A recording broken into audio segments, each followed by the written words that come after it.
ಹರ ಹರ ಮಲ್ಲಯ್ಯ ಅರಸ, ಹರ ಹರ ಹರ ಹರ ಮಲ್ಲಯ್ಯ ಅರಸ, ಗುಡಿ ಮ್ಯಾಲ ಬಂಗಾರದ ಕಳಸ. ಧರೆಯಲಿ ಮಲ್ಲಯ್ಯನ ವಾಸ, ನೋಡು ಶ್ರೀಶೈಲ ಕೈಲಾಸ.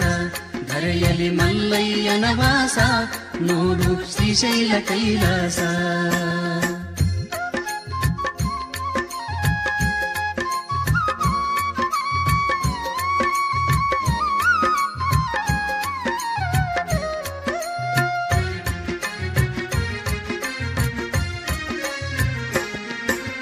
ತ್ರೇತಾಯುಗದಲ್ಲಿ ರಾಮ ಸೀತೆಯರು ಮಲ್ಲಿನಾಥನ ಸೇವೆಯ ಮಾಡಿ, ತ್ರೇತಾಯುಗದಲ್ಲಿ ರಾಮ ಸೀತೆಯರು ಮಲ್ಲಿನಾಥನ ಸೇವೆಯ ಮಾಡಿ, ಸಹಸ್ರಲಿಂಗವ ಸ್ಥಾಪನೆ ಮಾಡಿ, ಸಹಸ್ರಲಿಂಗವ ಸ್ಥಾಪನೆ ಮಾಡಿ, ಸ್ವಾಮಿ ಕೃಪೆಯಿಂದ ಪುನೀತರಾಗಿ